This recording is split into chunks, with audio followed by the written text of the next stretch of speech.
E aí pessoal, Couto aqui, tudo bem-vindos a mais conteúdo. Hoje eu peguei essa operação que vocês estão vendo na tela, GBP-USD, e eu quero comentar o motivo por trás da análise. E também é um modelo fractal simples, ok? Então não tem nenhum mistério, vocês já vão conhecer tudo que eu vou falar aqui, porque tem tudo disponível no canal do YouTube de forma gratuita. E bom, eu tenho aqui os pontos que eu quero estar comentando, e não vou me enrolar muito não. Vamos começar, o primeiro ponto é a gente ter um higher time frame key level, tá? Eu vou até copiar isso aqui, porque daí eu posso apagar e depois eu jogo de novo. Bom, primeiro ponto, tem um high time frame key level, né? Igual tá escrito ali. Então vamos lá, vamos apagar tudo e vamos olhar um contexto geral, o que que a gente tem. Eu tô aqui, então, eu acho que é os 5 minutos. Eu vou jogar no 15 minutos aqui. E também joguei aqui o indicador, tá bom? Que mostra, né? Exemplo gráfico, ativo e tudo mais. E eu peguei a operação hoje mesmo, dia 13. Qual a análise que a gente tem aqui, então, de high time frame, entre aspas, né? Porque eu posso olhar pelo 4 horas também. E eu vou achar o mesmo contexto, a mesma parada, tá bom? Então eu vou olhar aqui pelo que nos outros para ficar mais detalhado, para a gente ter mais detalhes, né? Bom, então eu tenho essa estrutura aqui de preços, tá bom? Essa estrutura aqui de preços, onde eu tenho dois ranges, né? Como você pode ver. E eu tenho um range aqui embaixo, que eu espero que o preço não volte a visitar esse range, já que eu estou numa expectativa que o preço vai subir, né? Eu tenho um viés de alta. Eu não quero ver o preço voltando nessa mínima aqui, que inclusive também é a mínima do dia anterior, mas é uma mínima que capturou a range anterior, tá vendo esse range aqui todo, e depois rompeu para cima esse range, tá? E aí formou esse fundo aqui, que é um long term low, beleza? Aí a gente deixou essa máxima aqui. E qual o novo range que a gente acabou estabelecendo? Tá vendo esse movimento lateral aqui? Assim, ele tá dentro de um range, né? Sempre vai estar. Bom, da máxima até essa mínima aqui. E aqui, pessoal, lembra, eu comentei para vocês não ficarem preocupados, né, com questão de ser é, range de alto, ser range de baixo, porque se o cara ele for se preocupar com isso, ele vai imaginar que isso aqui é um range de baixo, né? Ele vai colocar o topo dele aqui em cima e o fundo dele aqui embaixo, só porque o fundo veio depois do topo. E aí o cara vai procurar a oportunidade de venda aqui dentro desse pavio. É, Pode ser que ele tenha pegado, sei lá, funcionado, pegar aqui, deixar o stop aqui em cima, mas a verdade é que não existe a distinção do que é o range. Se o cara ele tem uma análise que diz para ele que está de baixa, aí ele vai procurar o quê? Operações de venda. Eu estou falando que está errado vender nesse range? Não, não estou falando que está errado vender nesse range, até porque não existe um range de alta e de baixa.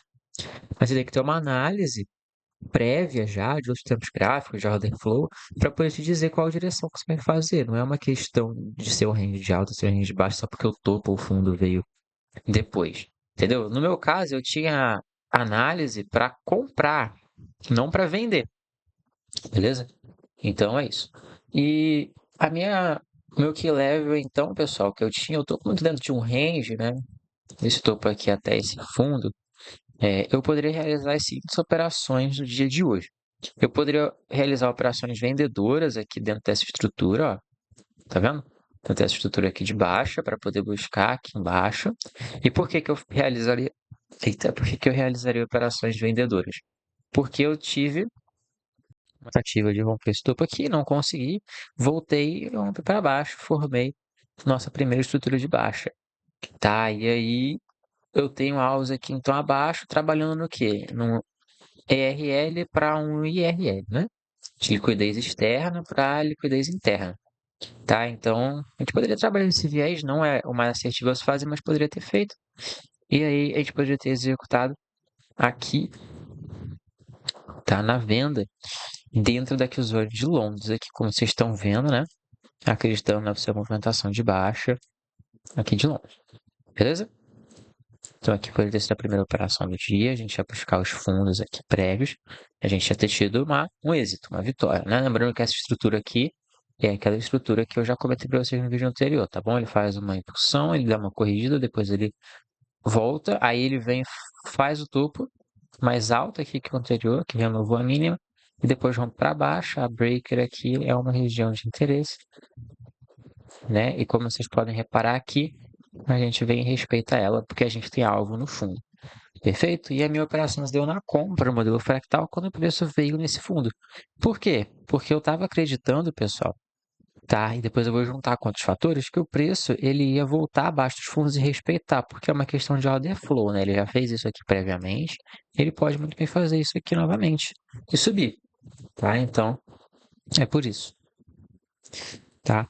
Então, eu já tenho aqui o High Time Frame Key Level. O nosso segundo fator, então, é o Daily Profile. E o Daily Profile ele precisa estar de acordo com o High Time Frame Key Level, tá? Então, eu preciso descer o tempo gráfico, vou descer aqui, então já 5 minutos, e eu preciso ter um Daily Profile que faça sentido, que combine.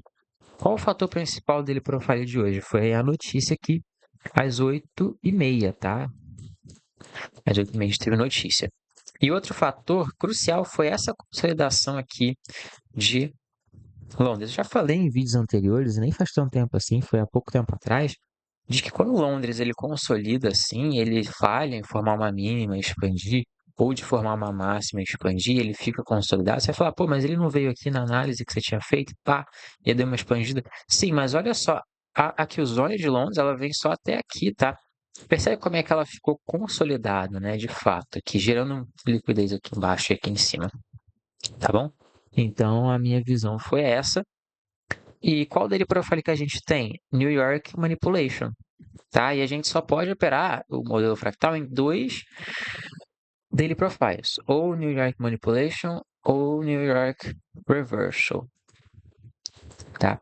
E o que aconteceu? Eu tenho meu key level aqui, eu vou esperar então o preço vir nele, dentro dele profile, para pegar o chase rate of delivery.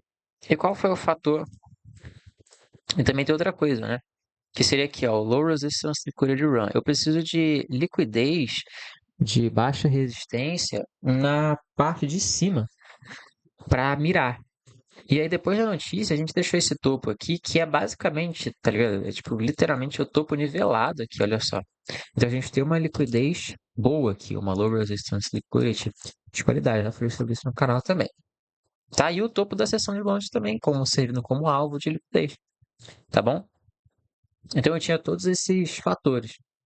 E aí, eu só precisaria esperar o modelo fractal aparecer de maneira boa, com qualidade, e realizar a operação. Beleza? Então, seria basicamente isso. Aí, o meu modelo fractal foi aqui, ele se dá nos fundos aqui, e eu vou considerar essa estrutura aqui, tá vendo? Topo, aí vem no fundo e rompe o topo aqui anterior. Beleza? Mas, olhando para a estrutura mais micro, aonde a gente tem o nosso Chain State of Delivery? Bom, eu tive a captura do fundo aqui anterior, igual a gente tem lá no desenho do modelo fractal, que eu já passei para vocês, mas eu acredito que eu não preciso passar desenho mais. Se você me acompanha, você já sabe, já conhece o desenho do modelo fractal. E aí eu tive a captura do fundo. Qual foi os candles aqui que capturaram os fundos? Foi todos esses 4 candles aqui, tá? Então aqui automaticamente, quando eu quebro aqui para cima, isso aqui é a formação de um order block, que pode segurar lá na frente, né? Eu estava falando no WhatsApp hoje que eu opero a formação do order block. E aí o rapaz falou, caraca, eu já vi gente operando no order block, mas a formação do order block nunca. E realmente, depois aqui para frente, como você pode ver, de fato ele vem e forma um possível order block aqui, tá? Né, ele rompendo, vindo a romper depois, que eu acho que é até melhor, tá? Ele via romper aqui para cima antes de vir aqui, mas no caso ele não fez, ele falhou em romper os topos aqui, então não fica o order block válido. Mas eu trabalhei na formação do order block, né? O modelo fractal é basicamente isso. E qual que é a ideia mesmo do fractal, gente? Vamos ver se vocês lembram. A gente formar um intermediate term low aqui. Tá? E aqui outro fundo, por exemplo. Formar um intermediate term low aqui. E é só a gente pegar o Chainsaw Delivery que tá aqui. Agora que a gente já fez o frame de tudo bonitinho, é só a gente executar, tá? E aí a gente vai sempre botar no 2 para 1. E aqui a questão, pessoal, é o seguinte, o 3 não desenvolveu muito, mas por eu ter usado o 2 para 1 aqui, ele pagou e é isso. E eu vou contar como um dia de vitória, mesmo que o preço não explodiu lá para cima para os alvos aqui de fato. Mas tudo bem, uma hora ele vai subir. Ou talvez não suba também. Não importa, eu só estou aqui para executar o meu modelo, tá bom? Por mais que ele não confirme no final do dia ser um New York Reversal e tal, mas tudo bem. Bom, aí eu tenho então o fundo, captura, volta, chase set delivery. Aí eu venho na long, aqui é o meu stop aqui no fundo, o alvo 2 para 1. Tá, e como vocês podem ver, ele bate o alvo aqui rapidinho. Em 6 candles de M5, em 30 minutos ele bate no alvo, beleza? E caso eu quisesse deixar o stop ali embaixo, eu poderia buscar até alvos maiores, beleza? Até aqui são, por exemplo, mas eu tenho usado muito 2 para 1, porque eu reparei que 2 para 1, pessoal, eu tenho a projeção também, né, de como projetar. Eu vou projetar aqui que a região do 2 para 1 é a melhor região para mim de deixar a minha operação, porque eu não gosto de mirar muito longe. Aqui nesse caso estaria lindo, né, mirar nesses topos, por causa da projeção também está combinando aqui a região. Então aqui é lindo, entendeu? E por mais que seja lindo, por mais que eu recomende, se você está iniciando, por exemplo, o capital, por exemplo, é bom você jogar, cara, aqui, entendeu? Aonde vai te dar algo mais vantajoso, entendeu? Mas eu não decidi não usar, tá? Já é quinta-feira também, né? E eu botei só um 2 para 1 e foi o take aí. Beleza? Então esse foi o recap. E seguinte, eu quero comentar outra coisa também, que é o seguinte, pessoal. Quando você está operando os ativos que tem o SD, então os BPUSD e o USD, o que eu recomendo vocês fazerem, tá? Eu vou até abrir aqui para vocês verem, é vocês acompanharem os três ativos aqui, tá bom? Então você acompanhar o EURUSD, você acompanhar o DXY, que o DXY ele é o índice dólar, né? E ele é literalmente o contrário do EURUSD. Então você coloca um lado a lado, enquanto um se movimenta para um lado, outro se movimenta para o outro, tá? Então, basicamente isso. E acompanhar o GBP/USD, porque o GBP/USD ele pode dar execuções melhores do que aqui no EURUSD. Então, eu estava tentando comprar aqui, só que eu olhando esse daily profile pelo EURUSD, eu não achei tão bonito assim a movimentação. Eu achei que foi uma movimentação muito agressiva abaixo desse fundo. Eu achei que o Chain CTW ficou muito longe depois que rompeu. Então o que eu fiz? Fui para o GPSD e aquele GPSD eu achei um cenário mais bonito. Então eu executei pelo GPSD. E isso vai servir para os seus outros ativos que você operar também. Então se você está aqui operando índices, por exemplo, você vai querer ter o Nasdaq e o SIP, tá? E o ES. Por quê? Porque se um não tiver com o daily profile clean, o outro provavelmente vai estar com o daily profile clean. Então você vai e executa naquele que tiver com o daily profile mais clean. Beleza? Isso vai servir para o SHA-USD e para o SHAG-USD também. Tá bom? Como eu falei, inversão, dois pares que andam de maneira semelhante, igual o USD e o GBPUSD. E eles têm aqui, tá? Suas movimentações. Um mais forte, outro mais fraco, beleza? E eu recomendo vocês estudarem isso, as correlações e tudo mais, tá? Esse outro ativo aqui eu não vejo direito. Mas é isso. Beleza, pessoal? Então é isso. Eu só queria mostrar, só queria estar passando para vocês esse recapzinho básico mesmo. Hoje não tem muito o que dizer, mas é mais se você estiver aprendendo o modelo fractal, você usa, tá? Essa checklist usa esse tipo de modelo, esse tipo de operação, que você vai com certeza ter sucesso, tá bom? Então é isso. Tamo junto, pessoal. Valeu, falou e fui.